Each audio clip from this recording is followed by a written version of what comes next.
어느 날 석가모니께서 제자들과 함께 조용한 숲속에 앉아 계셨습니다. 햇살이 나뭇잎 사이로 부드럽게 스며들며 땅 위에 따스한 빛을 들이우고 있었고 바람은 나지막이 속삭이듯 지나갔습니다. 부처님께서 제자들을 둘러보시며 미소 지으시고는 이렇게 물으셨습니다. 너희들은 이 세상에서 누가 가장 소중한 사람이라고 생각하느냐? 제자들은 잠시 서로를 바라보며 생각에 잠겼습니다. 한 제자가 조심스레 입을 열었습니다. 스승님, 저는 부모님이 가장 소중하다고 생각합니다. 그분들이 저를 낳아주시고 길러주셨기 때문입니다. 또 다른 제자가 말했습니다. 저는 친구가 소중하다고 여깁니다. 기쁠 때나 슬플 때나 곁에 있어주는 이가 친구이기 때문입니다. 부처님께서 고개를 끄덕이시며 말씀하셨습니다. 그렇다, 모두 맞는 말이다. 하지만 이 세상에서 너희를 깨우치고 길로 이끄는 귀인을 만나는 것도 그 무엇보다 값진 일 아니겠느냐? 제자들은 그 말씀을 곱씹으며 깊은 생각에 잠겼습니다. 오늘 이 방송을 시작하며 여러분께 묻고 싶습니다. 여러분의 인생에서 귀인은 누구였나요? 혹은 지금 곁에 그런 사람이 있나요? 우리는 흔히 시절인연이라는 말을 합니다. 모든 만남이 때가 되어 찾아오고 때가 되면 떠난다고 하지요. 하지만 그 인연 속에서 내 삶을 더 따뜻하고 의미 있게 만드는 귀인을 어떻게 알아보고 어떻게 대해야 할까요? 이 방송은 바로 그 이야기를 여러분과 나누고자 합니다. 감동과 위로 그리고 편안함을 느끼며 여러분의 마음속에 작은 깨달음의 씨앗을 심는 시간이 되기를 바랍니다. 부처님께서 살았던 시대, 그곳에서도 귀인에 대한 이야기는 많았습니다. 한 번은 가난한 농부가 있었습니다. 그는 날마다 해가 뜨기 전 들판으로 나가 땀을 흘리며 밭을 일구었지만 늘 배고프고 힘들었습니다. 그러던 어느 날 그 농부는 길에서 한 노인을 만났습니다. 노인은 지팡이를 짚고 천천히 걸어가고 있었는데 농부가 다가가자 노인이 말했습니다. 젊은이, 네가 이렇게 힘들게 일하는 모습을 보니 마음이 쓰이는구나. 이 씨앗을 받아 심어보거라. 농부는 의아했지만 노인의 맑은 눈빛을 보고 씨앗을 받았습니다. 그리고 그 씨앗을 심었더니 얼마 지나지 않아 풍성한 열매가 열렸습니다. 농부는 그제야 깨달았습니다. 그 노인이 단순한 사람이 아니었음을요. 후에 그는 그 노인이 부처님의 제자 중 한 명이었다는 것을 알게 되었습니다. 그 귀인은 농부에게 물질적인 풍요뿐 아니라 마음의 평화를 선물한 셈이었습니다. 이 이야기를 들으며 여러분은 어떤 생각이 드시나요? 우리의 일상 속에서도 이런 귀인은 찾아옵니다. 때로는 우리가 알아채지 못한 채로요. 그들은 큰 소리로 자신을 드러내지 않습니다. 오히려 조용히 그저 곁에 머물며 우리에게 필요한 것을 건네줍니다. 오늘 방송에서 다룰 핵심은 바로 이것입니다. 이런 사람은 인생의 귀인이다. 그리고 이렇게 대하라는 메시지를 여러분과 함께 풀어보려 합니다. 불교의 가르침과 사연을 통해 우리의 삶 속에서 귀인을 찾고 그 인연을 소중히 여기는 법을 나눌 것입니다. 부처님께서 이렇게 말씀하신 적이 있습니다. 한 사람의 선한 마음이 다른 이의 삶을 밝힌다. 그 빛은 멀리 퍼져 세상을 따뜻하게 한다. 이 말씀은 귀인이 누구인지, 그들이 왜 중요한지를 잘 보여줍니다. 여러분도 한번 생각해 보세요. 내 곁에 있는 누군가가 혹시 나를 밝히는 빛이 아닐까? 그렇다면 그 사람을 어떻게 대해야 할까요? 이 질문에 대한 답을 오늘 방송을 들으며 함께 찾아가 보시죠. 앞으로 이어질 이야기들이 여러분의 마음에 작은 울림이 되기를 바랍니다. 부처님께서 어느 날 제자들과 함께 강가에 앉아 계셨습니다. 물소리가 잔잔하게 들려오고 강물은 끝없이 흘러가며 햇빛에 반짝이고 있었습니다. 한 제자가 부처님께 여쭈었습니다. 스승님, 우리는 왜 이 세상에서 서로를 만나고 헤어지는 걸까요? 부처님께서 강물을 가리키며 말씀하셨습니다. 저 물을 보라. 물은 흐르며 만나고 만나며 다시 흩어진다. 하지만 그 흐름 속에서 서로를 적시고 생명을 나누지 않느냐? 제자는 고개를 끄덕이며 물었습니다. 그렇다면 그 만남 속에서 누가 가장 소중한 사람입니까? 부처님께서 미소 지으며 말씀하셨습니다. 내가 어려울 때 손을 내밀어주고 내가 길을 잃었을 때 등불을 들어주는 그가 바로 내 삶의 귀인이다. 지난 이야기에서 우리는 농부와 노인의 만남을 들었습니다. 그 인연은 단순한 씨앗 하나로 끝나지 않았습니다. 오늘은 그 흐름을 이어 일상 속에서 귀인을 어떻게 알아보고 어떻게 대해야 하는지를 또 다른 사연으로 풀어보려 합니다. 여러분의 삶에도 이런 순간이 있지 않았나요? 문득 누군가의 작은 도움으로 마음이 따뜻해졌던 적, 혹은 그 도움을 받고 나서야 그 사람이 얼마나 소중했는지 깨달았던 적 말입니다. 부처님 시대에 한 젊은 상인이 있었습니다. 그는 시장에서 천을 팔며 생계를 꾸려갔습니다. 어느 날 그는 큰 거래를 앞두고 있었는데 갑작스레 폭풍우가 몰아쳐 천이 모두 젖어버렸습니다. 절망에 빠진 상인은 강가에 앉아 한탄했습니다. 그때 한 나그네가 다가와 말했습니다. 젊은이, 왜 그렇게 슬퍼하는가? 상인이 사정을 말하자 나그네는 조용히 웃으며 말했습니다. 젖은 천도 말리면 다시 쓸 수 있지 않느냐? 내가 너를 도와주마. 나그네는 상인과 함께 천을 말리고 그가 거래를 잘 마무리할 수 있도록 시장 사람들에게 좋은 말을 전해주었습니다. 그 덕에 상인은 큰 손실을 피했고 나중에 그 나그네가 부처님의 가르침을 따르는 수행자였음을 알게 되었습니다. 이 사연을 들으며 여러분은 어떤 느낌이 드시나요? 삶이 힘들 때 우리를 구해주는 이는 거창한 영웅이 아닐지도 모릅니다. 오히려 조용히 다가와 손을 내미는 누군가일 가능성이 큽니다. 그런 사람이 바로 귀인입니다. 불교에서는 이런 만남을 업과 인연의 흐름으로 봅니다. 우리가 과거에 뿌린 씨앗이 지금 이 순간 누군가의 도움으로 돌아오는 거지요. 그렇다면 우리는 그 귀인을 어떻게 대해야 할까요? 감사하는 마음, 그리고 그 도움을 나중에 다른 이에게 돌려주는 마음이 필요하지 않을까요? 여러분도 한번 떠올려 보세요. 최근에 누군가 나에게 작은 도움을 준 적이 있나요? 그게 큰 일이 아니어도 괜찮습니다. 가끔은 길에서 미소 지어준 낯선 사람, 버스에서 자리를 양보해준 이웃, 혹은 힘들 때 조용히 위로해준 친구가 우리의 마음을 살리는 귀인이 될 수 있습니다. 그런 사람을 만났을 때 우리는 어떤 태도를 보여야 할까요? 부처님께서 말씀하셨습니다. 선한 이는 선한 일을 알아보고 그 인연은 서로를 더 밝게 만든다. 이 말은 귀인을 알아보는 눈과 그를 소중히 여기는 마음이 중요하다는 뜻입니다. 이 이야기를 나누며 문득 바람 소리가 들리는 듯합니다. 강물이 흐르던 그 옛날처럼 오늘도 우리의 삶은 흘러갑니다. 그 흐름 속에서 귀인을 만나고 그 인연을 통해 더 나은 내가 되는 것, 그게 우리가 이 방송에서 나누고 싶은 마음입니다. 다음 이야기에서는 또 다른 사연으로 귀인이 우리에게 어떤 모습으로 다가오는지, 그리고 그들을 어떻게 마주해야 하는지 더 깊이 들여다볼게요. 여러분의 일상 속 귀인은 누구인가요? 그 사람을 떠올리며 잠시 마음을 정리해보는 건 어떨까요? 부처님께서 어느 날 제자들과 함께 마을 어귀에 서 계셨습니다.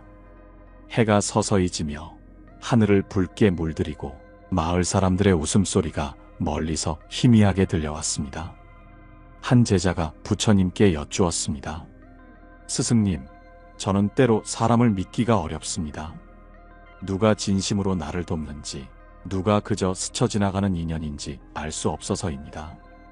부처님께서 잔잔한 목소리로 말씀하셨습니다. 마음의 눈을 열어라. 겉모습이 아니라 그 사람이 너에게 건네는 마음을 보라. 진정한 귀인은 말보다 행동으로 너를 일으켜 세운다. 제자는 그 말씀을 곱씹으며 고개를 끄덕였습니다. 지난 이야기에서 우리는 상인과 나그네의 만남을 나누었습니다. 오늘은 그 흐름을 이어 일상에서 귀인이 어떤 모습으로 다가오는지, 그리고 그들을 어떻게 알아보고 대해야 하는지를 다른 사연으로 풀어보려 합니다. 여러분도 가끔 그런 생각이 들지 않나요? 이 사람은 나에게 왜 이렇게 잘해주는 걸까? 혹은 이 도움 뒤에 다른 의도가 있는 건 아닐까 하며 의심했던 순간 말입니다. 하지만 불교의 가르침은 우리에게 이렇게 말합니다. 의심의 마음을 내려놓고 그저 그 순간의 선함을 받아들이라고요. 부처님 시대에 한 어부가 있었습니다. 그는 매일 강에 그물을 던져 물고기를 잡아 가족을 먹여 살리며 살았습니다. 그러던 어느 날 강물이 갑자기 불어나 그물이 모두 떠내려가 버렸습니다. 어부는 망연자실하며 강가에 주저앉았습니다.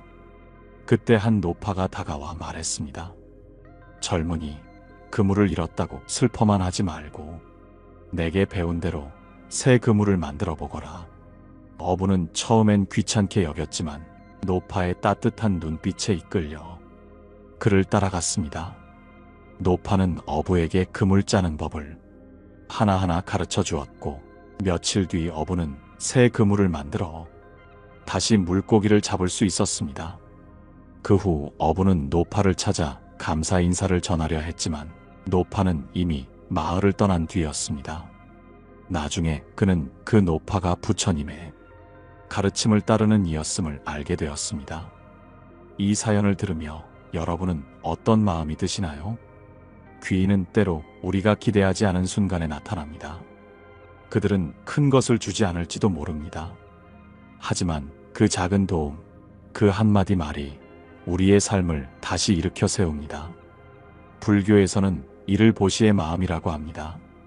자신이 가진 것을 조건 없이 나누는 것, 그게 바로 귀인이 가진 모습이지요. 그렇다면 우리는 그런 사람을 어떻게 대해야 할까요? 어부처럼 감사하는 마음을 잊지 않는 것, 그리고 그 도움을 다른 이에게 전하는 것 아닐까요? 여러분도 한번 떠올려 보세요.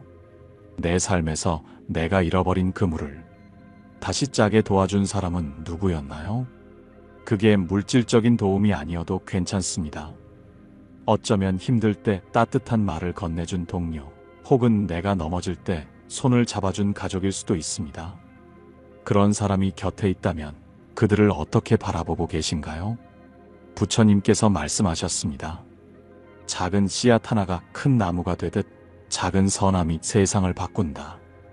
이 말씀은 귀인의 행동이 우리에게 얼마나 큰 울림을 주는지 보여줍니다. 문득 저녁 바람이 창문을 스치는 소리가 들리는 듯 합니다. 그 바람처럼 귀인은 조용히 다가와 우리의 삶을 어루만지고 떠납니다. 그들이 떠난 뒤에도 그 따뜻함은 마음에 남아있지요. 여러분은 그런 따뜻함을 느낀 적이 있나요? 혹시 지금 곁에 그런 사람이 있다면 그 사람에게 감사한 마음을 전해보는 건 어떨까요? 다음 이야기에서는 또 다른 사연으로 귀인이 우리에게 어떤 가르침을 주는지, 그리고 그 인연을 어떻게 이어가야 하는지 나눠볼게요. 여러분의 마음속에 떠오르는 그 누군가를 생각하며 조금 더 깊이 들어가 보시죠. 부처님께서 어느 날 제자들과 함께 산길을 걷고 계셨습니다. 새들이 나뭇가지 사이로 지저귀고 산골짜기엔 안개가 부드럽게 깔려 있었습니다. 한 제자가 부처님께 여쭈었습니다. 스승님, 저는 때로 사람을 도우려다 상처를 받곤 합니다. 그럴 때면 마음을 열기가 두려워집니다. 부처님께서 발걸음을 멈추시고 말씀하셨습니다. 나무가 바람에 흔들리듯 마음도 흔들리는 법이다. 하지만 뿌리가 깊으면 넘어지지 않듯 선한 마음을 잃지 않으면 상처도 너를 무너뜨리지 못한다. 그리고 내가 도운 이 중 누군가는 언젠가 너를 일으켜줄 귀인이 될 것이다. 제자는 그 말씀을 들으며 마음을 다잡았습니다. 지난 이야기에서 우리는 어부와 노파의 만남을 나누었습니다. 오늘은 그 흐름을 이어 귀인이 우리에게 어떤 가르침을 주는지, 그리고 그 인연을 어떻게 소중히 이어가야 하는지를 새로운 사연으로 풀어보려 합니다. 여러분도 그런 경험이 있지 않나요? 누군가를 돕고 싶었지만 그 마음이 오해받거나 상처로 돌아왔던 순간 말입니다. 그럴 때 우리는 문을 닫고 싶어질지도 모릅니다. 하지만 부처님의 가르침은 우리에게 말합니다. 그 상처 속에서도 귀인은 존재한다고요. 부처님 시대에 한 젊은 여인이 있었습니다. 그녀는 마을에서 꿰매는 일을 하며 홀로 어린 동생을 키우고 있었습니다. 어느 날 마을에 굶주린 나그네가 찾아왔습니다. 여인은 가진 것이 많지 않았지만 그에게 따뜻한 밥 한 그릇을 나눠주었습니다. 나그네는 고맙다며 떠났고 여인은 그 일을 잊고 지냈습니다. 몇 달 뒤 마을에 큰 병이 돌며 많은 이들이 고통받았습니다. 여인도 병에 걸려 쓰러졌고 동생을 돌볼 힘조차 잃었습니다. 그때 한 남자가 찾아와 여인을 간호하며 말했습니다. 몇 달 전 네가 나에게 밥을 주지 않았더라면 나는 살아남지 못했을 것이다. 이제 내가 너를 돕는 것이 당연하지 않겠느냐? 그 남자는 바로 그 나그네였고 후에 부처님의 가르침을 따르는 이였음이 밝혀졌습니다. 이 사연을 들으며 여러분은 어떤 생각이 드시나요? 우리가 뿌린 선한 마음은 때로 멀리 돌아 우리에게 돌아옵니다. 그게 바로 귀인의 모습이지요. 불교에서는 이를 업의 순환이라고 합니다. 내가 준 작은 선함이 언젠가 누군가의 도움으로 내게 되돌아오는 것 말입니다. 그렇다면 우리는 귀인을 어떻게 대해야 할까요? 그들이 준 도움에 감사하며 나도 누군가의 귀인이 될 수 있다는 믿음을 갖는 게 아닐까요? 여러분도 한번 떠올려 보세요. 내가 누군가에게 준 작은 도움이 혹시 그 사람에게 큰 힘이 되었을까요? 반대로 내가 어려울 때 나를 도운 사람은 내가 예전에 만난 누군가와 연결되어 있지 않을까요? 부처님께서 말씀하셨습니다. 한 방울의 물이 강을 이루듯 한 사람의 선함이 세상을 맑게 한다. 이 말씀은 우리가 귀인과 맺는 인연이 결코 우연이 아님을 보여줍니다. 문득 산길을 걷던 그 풍경이 떠오르는 듯합니다. 안개가 피어오르고 새소리가 마음을 맑게 하던 그 순간처럼 귀인은 우리의 삶에 조용히 스며듭니다. 그들이 주는 가르침은 크지 않을지도 모릅니다. 하지만 그 작은 깨달음이 우리를 더 나은 사람으로 만듭니다. 여러분은 그런 가르침을 받은 적이 있나요? 혹시 최근에 누군가의 말 한마디, 행동 하나가 마음에 남아있다면 그 사람이 여러분의 귀인일지도 모릅니다. 다음 이야기에서는 또 다른 사연으로 귀인이 우리 삶에 어떻게 뿌리를 내리는지, 그리고 그들과의 관계를 어떻게 키워가야 하는지 나눠볼게요. 여러분의 마음에 남은 그 순간을 떠올리며 조금 더 가까이 다가가 보시죠. 부처님께서 어느 날 제자들과 함께 들판에 앉아 계셨습니다. 황금빛 볕단이 바람에 일렁이고 하늘은 맑게 펼쳐져 있었습니다. 한 제자가 부처님께 여쭈었습니다. 스승님, 저는 가끔 제 곁에 좋은 사람들이 오래 머물지 않는 것 같아 외롭습니다. 부처님께서 들판을 가리키며 말씀하셨습니다. 저 별을 보라.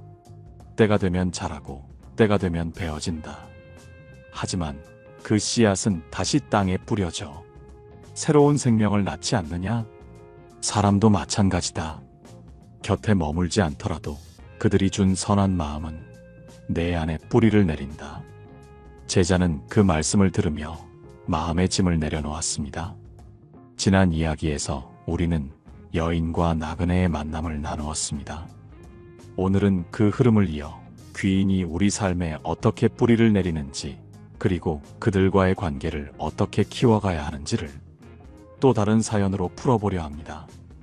여러분도 그런 느낌을 받은 적 있지 않나요? 소중한 사람이 떠나거나 멀어질 때 그 빈자리가 너무 커서 허전했던 순간 말입니다. 하지만 불교의 가르침은 우리에게 말합니다. 그들이 떠나도 그들이 남긴 흔적은 우리 안에 살아있다고요. 부처님 시대에 한 나무꾼이 있었습니다. 그는 날마다 숲으로 들어가 나무를 베어 장작을 팔며 살았습니다. 어느 날 그는 숲에서 길을 잃고 헤매게 되었습니다. 해가 지고 추위가 몰려오자 나무꾼은 두려움에 떨며 주저앉았습니다. 그때 한 노승이 나타나 말했습니다. 젊은이, 길을 잃었구나. 나를 따라오면 숲 밖으로 데려다 주마. 나무꾼은 노승을 따라 무사히 마을로 돌아왔고 감사 인사를 전하려 했지만 노승은 이미 사라진 뒤였습니다. 그 후 나무꾼은 숲에서 일할 때마다 노승이 가르쳐준 길을 떠올리며 조심히 다녔고 또 다른 길 잃은 이들을 도와주곤 했습니다. 그는 노승이 부처님의 가르침을 실천하는 이였음을 나중에야 깨달았습니다. 이 사연을 들으며 여러분은 어떤 마음이 드시나요? 귀인은 우리 삶에 잠깐 스쳐 지나갈 수도 있습니다. 하지만 그들이 남긴 가르침과 따뜻함은 우리의 마음속에 뿌리를 내려 오래도록 남습니다. 불교에서는 이를 법의 씨앗이라고 합니다. 누군가의 선한 행동이 우리 안에 심어져 나중에 우리가 다른 이에게 전할 수 있는 씨앗이 되는 거지요. 그렇다면 우리는 그 귀인을 어떻게 대해야 할까요? 그들이 떠난 뒤에도 그 가르침을 기억하고 그 마음을 이어가는 삶을 사는 게 아닐까요? 여러분도 한번 생각해 보세요. 내 삶에서 잠깐 머물렀지만 내게 큰 깨달음을 준 사람은 누구였나요? 그게 오래전 만난 선생님일 수도 있고 길에서 우연히 만난 낯선 이일 수도 있습니다. 그들이 남긴 작은 씨앗이 여러분 안에 어떻게 자라고 있나요? 부처님께서 말씀하셨습니다. 한 사람의 마음이 다른 이에게 전해지면 그 선함은 끝없이 이어진다. 이 말씀은 귀인이 우리에게 준 것이 단순한 도움 이상임을 보여줍니다. 문득 들판의 볕단이 바람에 흔들리던 모습이 떠오릅니다. 그 황금빛처럼 귀인은 우리의 삶에 빛을 남기고 떠납니다.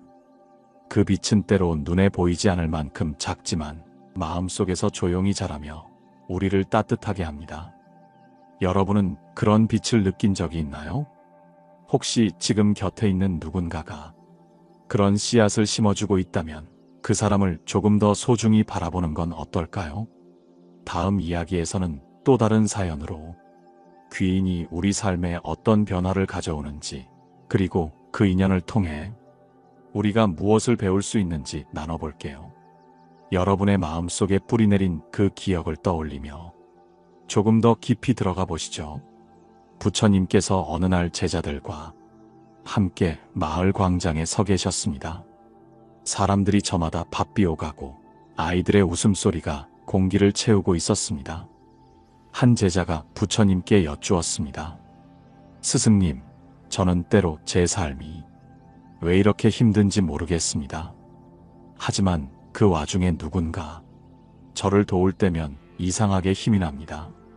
부처님께서 사람들을 바라보시며 말씀하셨습니다. 저 사람들을 보라.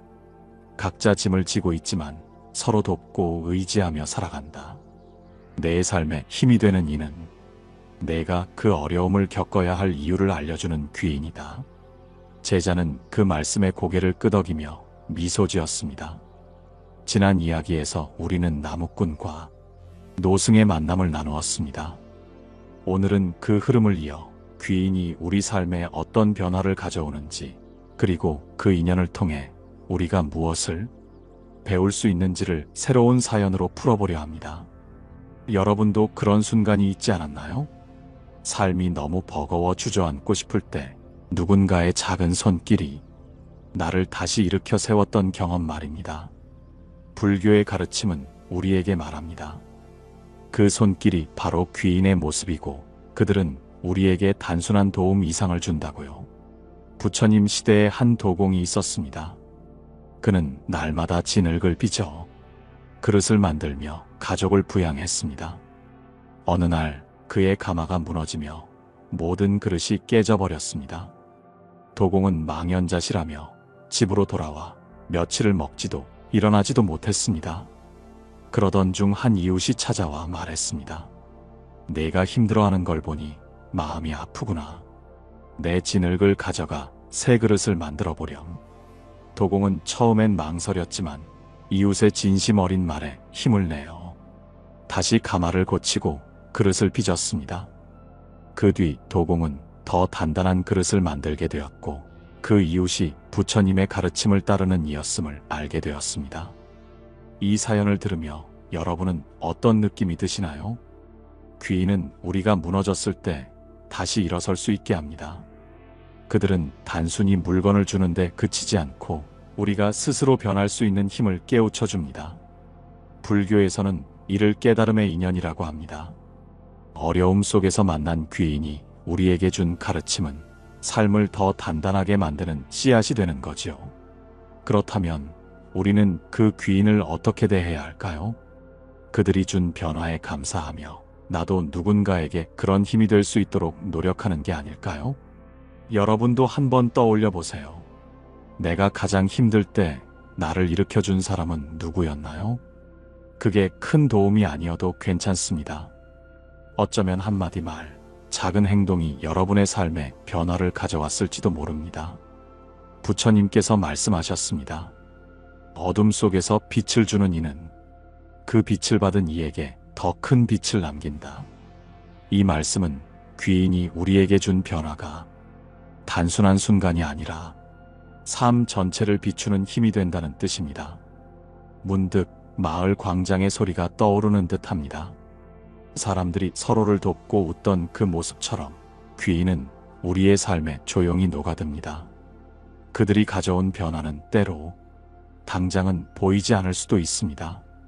하지만 시간이 지나며 그 의미를 깨닫게 되지요. 여러분은 그런 변화를 느낀 적이 있나요?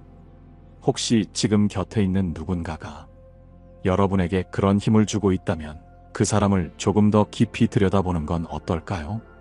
다음 이야기에서는 마지막 사연으로 귀인이 우리 삶에 남기는 흔적과 그 인연을 어떻게 마무리하며 이어가야 하는지 나눠볼게요.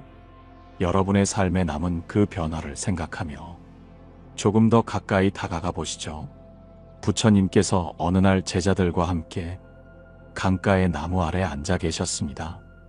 강물이 잔잔히 흐르며 돌을 어루만지고 저녁 노을이 물 위에 긴 그림자를 드리우고 있었습니다. 한 제자가 부처님께 여쭈었습니다. 스승님, 저는 좋은 사람들을 만나면 늘 떠날까 두렵습니다. 어떻게 하면 그 인연을 오래 붙잡을 수 있을까요? 부처님께서 강물을 가리키며 말씀하셨습니다. 저 물은 흐르지만 그 흔적은 강바닥에 남는다. 사람도 마찬가지다. 곁에 머물지 않더라도 그들이 내게 준 마음은 영원히 남아 내 삶을 맑게 한다. 제자는 그 말씀을 들으며 마음의 평화를 느꼈습니다. 지난 이야기에서 우리는 도공과 이웃의 만남을 나누었습니다. 오늘은 그 흐름을 마지막으로 마무리하며 귀인이 우리 삶에 남기는 흔적과 그 인연을 어떻게 마무리하며 이어가야 하는지를 새로운 사연으로 풀어보려 합니다. 여러분도 그런 순간이 있지 않았나요? 소중한 사람이 떠난 뒤에도 그 기억이 마음 한구석에 남아 위로가 되었던 때 말입니다. 불교의 가르침은 우리에게 말합니다. 귀인은 떠나도 그 흔적은 사라지지 않는다고요. 부처님 시대에 한 농부가 있었습니다. 그는 날마다 논에서 일하며 가족을 위해 땀을 흘렸습니다. 어느 해 가뭄이 찾아와 논이 말라가자 농부는 절망에 빠졌습니다. 그때 한 나이든 스님이 지나가다 말했습니다. 젊은이, 물이 없다고 슬퍼만 하지 말고 내게 배운 대로 물길을 내어보거라. 농부는 스님과 함께 작은 도랑을 파 물을 끌어왔고 그해 논은 다시 살아났습니다. 스님은 떠났지만 농부는 그 이후로 가뭄이 올 때마다 물길을 내는 법을 기억하며 살았습니다. 나중에 그는 그 스님이 부처님의 제자였음을 알게 되었고 그 가르침을 마을 사람들에게도 나누었습니다. 이 사연을 들으며 여러분은 어떤 마음이 드시나요? 귀인은 우리 삶에 흔적을 남깁니다. 그 흔적은 때로 기술이 될 수도 있고 마음의 평화가 될 수도 있습니다. 불교에서는 이를 법의 전승이라고 합니다. 귀인이 준 가르침이 우리를 넘어 다른 이들에게까지 이어지는 거지요. 그렇다면 우리는 그 귀인을 어떻게 마무리하고 이어가야 할까요? 그들이 남긴 흔적을 소중히 간직하고 그 마음을 다른 이에게 전하며 살아가는 게 아닐까요? 여러분도 한번 떠올려 보세요. 내 삶에 남아있는 귀인의 흔적은 무엇인가요? 그게 한마디 말이었든 작은 행동이었든 그것이 여러분에게 어떤 의미로 남아있나요? 부처님께서 말씀하셨습니다. 한 사람의 선한 마음은 바람처럼 퍼져 세상을 부드럽게 한다. 이 말씀은 귀인이 떠난 뒤에도 그 흔적이 우리 삶을 계속해서 채운다는 뜻입니다. 문득 강가의 나무 아래 앉아있던 풍경이 떠오릅니다. 노을이 물에 비치던 그 순간처럼 귀인은 우리의 삶에 아름다운 빛을 남기고 떠납니다. 그 빛은 시간이 지나도 지워지지 않고 우리를 더 따뜻한 사람으로 만듭니다. 여러분은 그런 흔적을 간직하고 계신가요? 혹시 지금 곁에 있는 누군가가 그런 빛을 주고 있다면 그 사람에게 감사한 마음을 전해보는 건 어떨까요? 오늘 방송에서 우리는 귀인에 대해 많은 이야기를 나눴습니다. 농부와 노인, 상인과 나그네, 어부와 노파, 여인과 나그네, 나무꾼과 노승, 도공과 이웃, 그리고 오늘의 농부와 스님까지 이 모든 사연은 한 가지를 말합니다. 시절이 년이라 하지만 내 귀인은 이렇게 찾아오고 이렇게 나를 바꾼다고요. 여러분의 마음에 남은 이야기가 있다면 댓글로 나눠주시면 참 좋겠습니다. 좋아요와 구독도 잊지 말아주세요. 그때까지 귀인을 떠올리며 마음을 맑게 다져보시길 바랍니다. 고요한 울림이었습니다. 부처님께서 제자들과 함께 있을 때 이런 말씀을 하셨습니다. 너희는 너희 자신을 얼마나 믿느냐? 제자들은 저마다 대답했습니다. 스승님, 저는 저 자신을 믿습니다. 저는 아직 자신을 믿지 못하겠습니다. 저는 상황에 따라 다릅니다. 부처님께서는 고개를 끄덕이며 말씀하셨습니다. 사람은 자신을 믿는다고 하지만 막상 중요한 순간이 오면 흔들린다. 때로는 남을 더 믿고 때로는 세상의 기준을 더 신뢰하며 정작 자신이 가진 힘을 알아보지 못한다. 여러분도 이런 순간이 있지 않습니까? 무언가를 결정할 때 자신을 믿지 못해 남에게 물어보고 주변의 의견에 따라 마음이 바뀌는 경험 말입니다. 그러다 보면 결국 나아가지 못하고 남의 시선을 따라 흔들리게 됩니다. 오늘 이야기할 주제는 바로 이것입니다. 스스로를 믿지 못하는 사람은 어떻게 해야 할까요? 우리는 어떻게 해야 자신의 힘을 알아차리고 흔들리지 않는 믿음을 가질 수 있을까요? 이번 방송에서는 부처님의 가르침과 실제 삶에서 적용할 수 있는 방법을 나누어 보겠습니다. 마음속 불안을 잠재우고 진정으로 자신을 믿는 길을 함께 찾아가 봅시다. 부처님께서 한 노인을 만났을 때 노인은 깊은 한숨을 쉬며 이렇게 말했습니다. 스승님, 저는 살면서 단 한 번도 제 자신을 믿어본 적이 없습니다. 언제나 남의 말에 의지했고 다른 사람의 판단을 따라가며 살았습니다. 그 결과 저는 이제 제 삶이 제 것이 아닌 듯 느껴집니다. 부처님께서는 미소를 지으며 노인의 손을 잡고 말씀하셨습니다. 내 안에는 너 자신도 알지 못하는 큰 힘이 숨어 있다. 하지만 그 힘을 믿지 않으면 그것은 결코 빛을 보지 못할 것이다. 여러분도 이런 경험이 있지 않습니까? 자신의 선택이 옳은지 확신이 들지 않아 누군가의 조언을 구하고 그 말에 따라 행동한 적이 말입니다. 그러나 돌아보면 그 선택이 늘 정답은 아니었습니다. 어쩌면 처음부터 내 마음이 시키는 대로 했더라면 더 좋은 결과가 있었을지도 모릅니다. 그렇다면 우리는 왜 자신을 믿지 못할까요? 그것은 오랜 시간 동안 남과 비교하며 살아왔기 때문입니다. 어린 시절에는 부모님의 기대에 맞추려 했고 학교에서는 친구들과 비교당했으며 사회에서는 평가받으며 살았습니다. 그러다 보니 우리는 자연스럽게 자신의 생각보다 남의 의견을 우선하게 된 것입니다. 부처님께서는 이런 우리에게 한 가지 방법을 가르쳐 주셨습니다. 자신을 믿고 싶다면 먼저 스스로를 바라보라. 내가 가진 능력과 장점을 인정하고 그것을 하나씩 확인해 나가라. 여러분도 한번 해보시겠습니까? 지금까지 살아오면서 여러분이 이룬 것들을 떠올려 보십시오. 비록 크지 않더라도 스스로 해낸 일들을 기억해 보십시오. 그 속에 이미 여러분이 믿어야 할 자신의 힘이 깃들어 있습니다. 자신을 믿는 것은 단번에 이루어지지 않습니다. 하지만 작은 성공을 쌓아가면서 서서히 자신을 신뢰할 수 있게 됩니다. 부처님께서는 이렇게 말씀하셨습니다.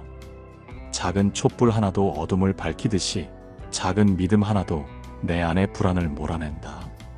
다음으로 우리는 이 믿음을 어떻게 키워야 하는지 알아보겠습니다. 부처님께서 한 제자에게 물었습니다. 너는 너 자신을 얼마나 믿느냐? 제자는 고개를 숙이며 대답했습니다. 스승님, 저는 저를 믿고 싶지만 항상 실수하고 부족함을 느낍니다. 그래서 남들에게 묻고 그들이 정해주는 길을 따르게 됩니다. 부처님께서는 빙글에 미소를 지으며 말씀하셨습니다. 너는 단 한 번이라도 내가 스스로 선택한 길을 끝까지 걸어본 적이 있느냐? 여러분도 혹시 이런 경험이 있지 않습니까?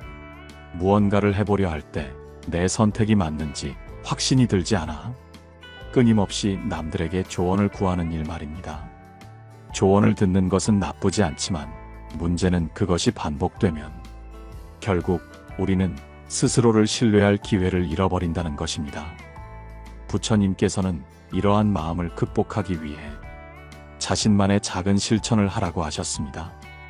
예를 들어 아주 사소한 것이라도 스스로 선택하고 실행하는 것입니다. 하루 중 내가 결정할 수 있는 일이 얼마나 될까요? 어떤 옷을 입을지, 무엇을 먹을지, 어떤 길로 걸어갈지, 이런 작은 선택들부터 시작해서 하나씩 내 결정을 믿어보는 것입니다. 한 번은 제자들이 부처님께 물었습니다. 스승님, 우리는 늘 선택을 두려워합니다. 왜냐하면 잘못된 길로 가면 돌이킬 수 없는 결과를 맞을까 봅니다. 그러자 부처님께서는 조용히 대나무를 가리키며 말씀하셨습니다. 대나무가 바람에 흔들리듯 우리 마음도 흔들릴 수 있다. 하지만 중요한 것은 그 뿌리가 땅속 깊이 단단히 자리 잡고 있다는 것이다. 즉, 중요한 것은 한 번의 선택이 아니라 그 선택을 통해 배워가는 과정입니다. 설령 잘못된 선택을 했더라도 우리는 그 안에서 깨달음을 얻고 다시 일어설 수 있습니다. 하지만 자신의 선택을 믿어보지 않는다면 우리는 결코 성장할 수 없습니다. 여러분이 오늘 내리는 작은 선택 하나가 여러분을 더 단단하게 만들 것입니다. 그러니 두려워하지 말고 여러분의 길을 한 걸음씩 걸어보십시오. 부처님께서는 말씀하셨습니다. 길을 걷지 않으면 도착할 수도 없다. 이제 우리는 스스로를 믿기 위해 어떤 마음가짐을 가져야 하는지 이야기해 보겠습니다. 부처님께서 한 노승과 대화를 나누고 계셨습니다.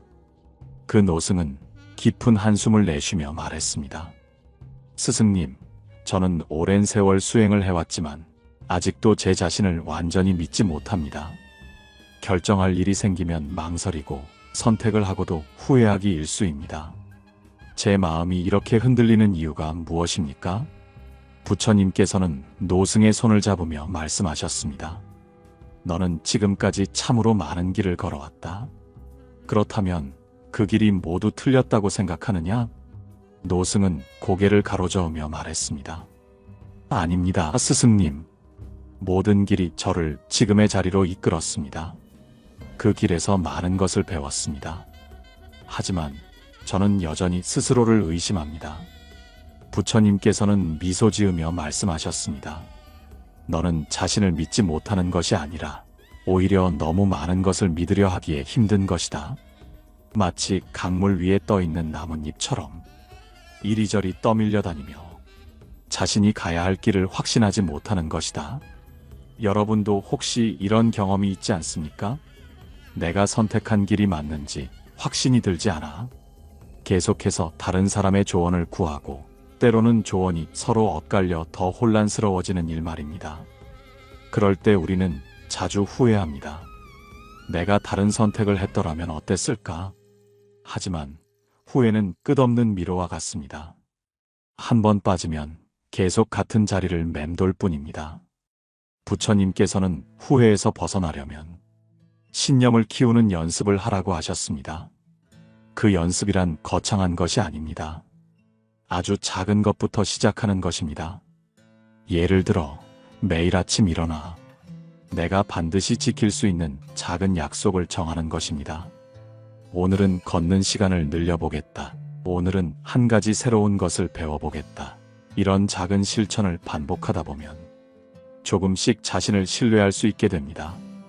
부처님께서 제자들에게 한 가지 실험을 시키신 적이 있습니다. 한 제자에게 땅에 작은 씨앗을 심게 하고 매일 물을 주게 하셨습니다. 그런데 그 제자는 며칠 후 조급한 마음에 씨앗을 파보았습니다. 싹이 트지 않았다고 실망하며 다른 곳에 새로운 씨앗을 심었습니다.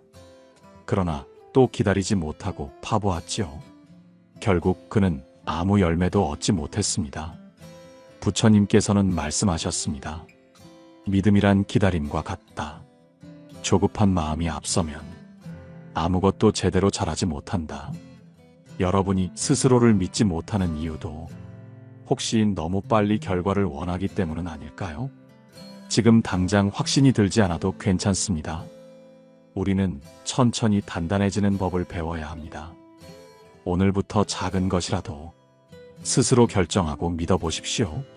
그 작은 믿음들이 쌓여 언젠가는 여러분을 강하게 만들 것입니다. 이제 우리는 스스로를 믿기 위해 어떤 마음의 자세를 가져야 하는지 이야기해 보겠습니다. 부처님께서 숲속에서 명상을 하고 계실 때 한 젊은 수행자가 다가와 조심스럽게 물었습니다.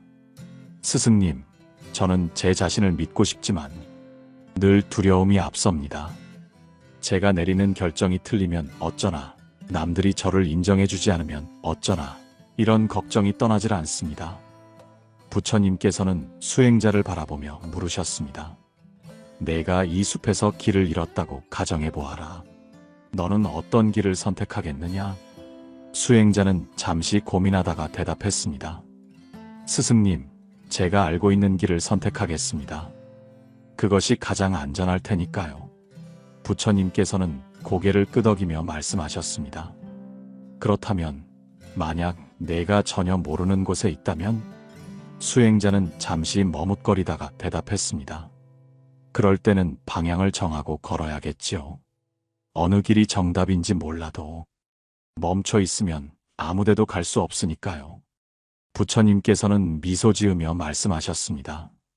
바로 그것이 스스로를 믿는 힘이다. 우리는 누구나 정답을 알지 못한 채 살아간다. 그러나 길을 가는 것 자체가 배움이고 그 길에서 우리가 얻는 경험이 곧 우리의 믿음을 키우는 밑거름이 된다. 여러분은 혹시 이런 경험이 있지 않습니까? 무언가 새로운 일을 시작하려 할 때 머릿속에서 온갖 걱정이 떠오르는 경험 말입니다. 내가 이걸 해낼 수 있을까? 혹시 실패하면 어쩌지? 주변 사람들은 나를 어떻게 볼까? 이런 고민들이 여러분의 발걸음을 멈추게 합니다. 그렇지만 한 가지 분명한 사실이 있습니다.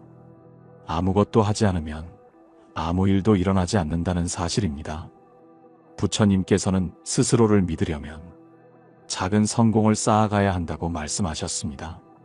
작은 성공이란 거창한 것이 아닙니다. 오늘 해야 할 일을 계획하고 그 계획을 실천해 나가는 것, 그 작은 실천이 반복되면서 자신감이 생기고 믿음이 자라납니다. 한 번은 한 제자가 부처님께 물었습니다. 스승님, 저는 늘 자신이 부족하다고 느낍니다. 그럴 때는 어떻게 해야 합니까? 부처님께서는 빙그레 웃으며 말씀하셨습니다. 내 손을 들어 하늘을 가려보아라. 제자는 손을 들어 하늘을 가리려 했습니다. 그러나 손바닥이 작아 하늘 전체를 가릴 수는 없었습니다. 부처님께서 말씀하셨습니다. 너는 내가 부족하다고 생각하지만 그것은 마치 손바닥으로 하늘을 가리는 것과 같다.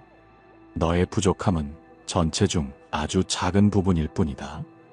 그러니 부족한 부분만 바라보지 말고 내가 가진 힘과 가능성도 함께 보아야 한다. 여러분도 혹시 스스로 부족하다고만 생각하며 자신을 믿지 못하는 것은 아닙니까? 하지만 우리가 완벽할 필요는 없습니다. 부족한 모습 그대로도 우리는 충분히 가치가 있습니다. 그 부족함을 인정하고 한 걸음씩 나아가는 것이야말로 진정한 믿음의 시작입니다. 이제 우리는 스스로를 믿고 나아가기 위해 어떤 실천을 해야 하는지 이야기해 보겠습니다. 부처님께서 길을 가시다가 한 농부가 길가에 주저앉아 깊은 한숨을 내쉬고 있는 모습을 보셨습니다. 농부의 얼굴에는 깊은 주름이 자리하고 있었고 온몸에는 피로가 가득 배어 있었습니다. 부처님께서는 조용히 다가가 농부의 곁에 서서 부드러운 목소리로 물으셨습니다. 그대는 무엇이 그리도 걱정스럽소? 농부는 부처님의 목소리에 고개를 들었지만 얼굴에는 여전히 근심이 가득했습니다. 그는 깊은 한숨을 내쉬며 답했습니다. 스님, 저는 아무리 열심히 농사를 지어도 언제나 불안하고 걱정스럽습니다. 비가 부족할까봐 혹은 홍수가 날까봐 마음을 놓을 수가 없습니다. 소들은 혹시 병이 들지는 않을지, 자식들은 제대로 자라나 줄지 언제나 걱정뿐입니다. 농부의 말에 부처님께서는 조용히 고개를 끄덕이셨습니다. 그리고 한참을 생각하시더니 나지막한 목소리로 말씀하셨습니다. 인간에게는 누구나 38가지의 근심이 있어. 그중 어떤 것을 해결하더라도 새로운 걱정이 생겨날 것이오. 농부는 놀란 얼굴로 부처님을 바라보았습니다. 스님, 그렇다면 저는 평생 이렇게 걱정하며 살아야만 합니까? 이 불안과 걱정을 없앨 방법은 없습니까?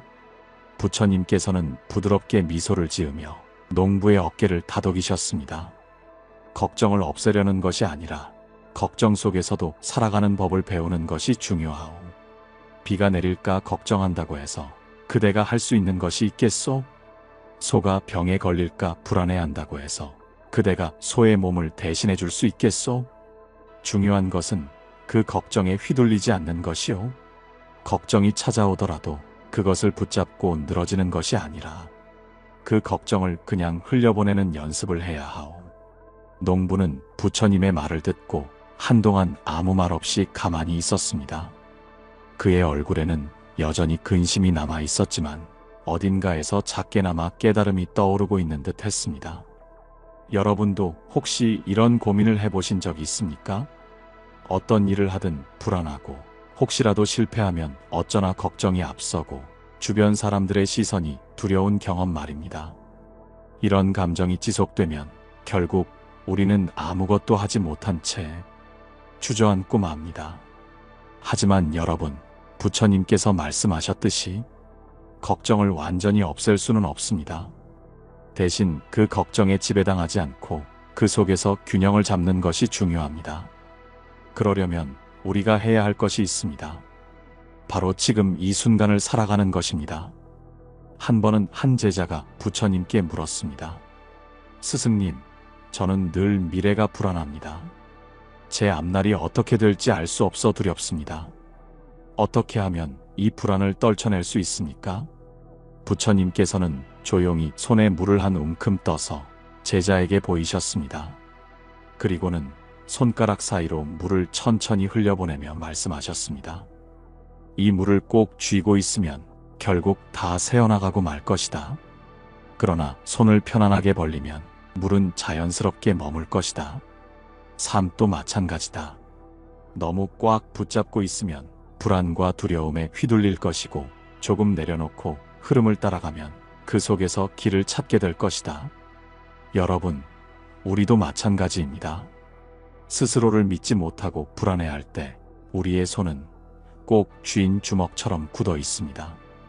그러나 마음을 열고 지금 해야 할 일을 묵묵히 해나간다면 그 속에서 자연스럽게 믿음이 자라납니다. 그렇다면 구체적으로 어떻게 하면 스스로를 믿고 나아갈 수 있을까요? 첫째, 우리의 시선을 현재에 집중해야 합니다. 불안은 대부분 미래에서 옵니다. 아직 일어나지 않은 일, 예측할 수 없는 일에 대한 두려움 때문에 우리는 흔들립니다. 그러나 우리가 지금 이 순간 해야 할 일에 집중하면 그 불안은 조금씩 사라지게 됩니다. 둘째, 작은 성공을 쌓아가야 합니다. 자신을 믿지 못하는 사람들은 대부분 과거의 실패를 떠올리며 주저합니다. 하지만 한 걸음 한 걸음 나아가며 작은 성취를 쌓다 보면 자신에 대한 믿음이 자라게 됩니다.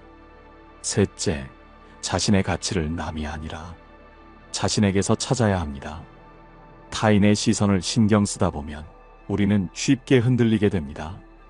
하지만 내 안에 있는 가치를 깨닫고 내가 나를 믿어주면 어떤 상황에서도 흔들리지 않는 힘을 가질 수 있습니다. 부처님께서 제자들과 함께 고요한 산길을 걸으시다가 마지막으로 모든 제자들을 모아 앉으시고 말씀을 전하셨습니다. 오늘 너희에게 전하고자 하는 가르침은 소중한 인연과 귀한 관계를 지킬 때 너무 다정히 대하지 말라는 것이다. 사랑하는 사람에게 모든 것을 쏟아붓는다고 해서 그 관계가 더 깊어지거나 오래 지속되는 것이 아니다. 오히려 그 소중함이 퇴색되어 버릴 수 있느니라. 부처님께서는 한참 동안 잠잠한 눈빛으로 제자들을 바라보시며 자연의 이치를 예로 들었습니다. 하늘에 떠 있는 구름을 보아라. 구름은 온갖 빛과 색을 품고 있으면서도 지나가는 바람에 따라 자연스럽게 흘러간다. 너희가 구름을 멈추게 하거나 억지로 붙잡으려 하면 오히려 그 아름다움은 사라지게 된다. 사랑과 인연도 이와 같다. 너희가 누군가에게 지나치게 다정하게 대하여 모든 것을 내어주면 그 소중한 감정은 점차 당연함으로 변해 더 이상 그 가치를 빛내지 못하게 된다. 제자들 중 한 명이 조용히 물었습니다. 스승님, 그러면 우리는 어떻게 해야 하나요? 소중한 인연을 소홀히 여기지 않으면서도 너무 다정하게 대하지 않는 방법은 무엇입니까? 부처님께서는 가만히 미소를 지으시며 주변에 흐르는 맑은 시냇물을 가리키셨습니다. 시냇물은 때로는 잔잔하게 흐르고 때로는 작은 폭포처럼 거칠게 넘쳐 흐른다. 그러나 물은 스스로의 본질을 잃지 않는다. 너희가 물을 너무 꽉 쥐거나 너무 많이 부어 넣으려 하면 물은 오히려 흘러내려 너희의 손가락 사이로 사라진다. 그러므로 너희도 소중한 인연 앞에서는 적당한 거리를 유지하라. 내가 주는 사랑과 배려는 마치 시냇물처럼 자연스럽게 흐르게 하라. 너무 억지로 붙잡으려 하면 오히려 그 인연은 너희에게서 멀어지게 될 것이다. 부처님께서는 제자들의 눈동자를 하나하나 살피며 말씀을 이어가셨습니다. 사람은 누구나 마음속 깊은 곳에 소중한 감정을 간직하고 있다. 그러나 그 감정을 오로지 상대에게 쏟아붓는다면 자기 자신을 잃어버리게 된다. 내가 소중히 여기는 사람에게 모든 것을 다 주려고 하면 결국 나는 나 자신을 희생하는 길을 걷게 된다. 진정한 사랑과 배려는 서로의 독립성을 인정하고 서로가 각자의 길을 걷게 하면서도 때로는 따뜻한 위로를 주고받는 데 있다. 여러분, 우리의 삶 속에서 만나는 소중한 인연들은 우리 자신을 더욱 빛내주는 거울과도 같습니다. 하지만 우리가 상대방에게 모든 것을 내어주면 그 거울은 점점 흐려져 우리 스스로의 진정한 모습을 잃어버릴 수 있습니다. 소중한 인연을 유지하고 싶다면 그 인연에 지나치게 기대어 붙잡기보다는 내가 스스로를 단단하게 세우고 자기 자신의 빛을 발해야 합니다. 내가 진심으로 내 삶을 사랑하고 믿는다면 그 믿음이 바로 나를 비추는 등불이 되어 소중한 인연들이 자연스럽게 내 곁에 머무를 것입니다. 한 제자가 조용히 물었습니다. 스승님, 그러면 우리가 모든 것을 다 주려고 하지 말고 어떻게 대해야 하나요? 부처님께서는 한참을 생각하시더니 부드러운 목소리로 말씀하셨습니다. 모든 것을 다 주면 그것은 남에게 당연한 것으로 받아들여진다. 오히려 너희가 가진 사랑과 배려를 적당히 나누고 서로에게 공간을 주어 각자의 방식으로 자라나게 하라. 사랑은 때로는 서로에게 기다림과 여유를 주어야 한다. 그렇게 할 때 진정한 소중함이 빛을 발하게 된다. 이제 여러분은 소중한 인연을 위해 우리가 지켜야 할 마음가짐을 한번 곱씹어 보시길 바랍니다. 과도한 다정함은 때로는 인연을 해칠 수 있음을, 그리고 진정한 사랑은 서로가 독립적이면서도 함께 어울릴 때 더욱 깊어지는 법임을 기억하세요. 오늘 이 가르침이 여러분의 마음에 작은 울림이 되었기를 바랍니다.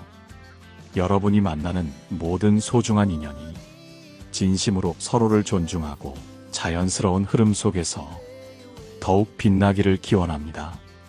이 방송이 마음에 와닿았다면 댓글로 여러분의 생각과 경험을 나눠주시고 좋아요와 구독으로 함께 해주세요. 다음 방송에서는 인연의 소중함과 그 속에서 자기 자신을 잃지 않고 살아가는 더 깊은 지혜에 대해 이야기해 보겠습니다. 여러분, 오늘도 여러분 자신을 믿고 자신의 길을 당당히 걸으시길 바랍니다. 감사합니다. 고요한 울림이었습니다.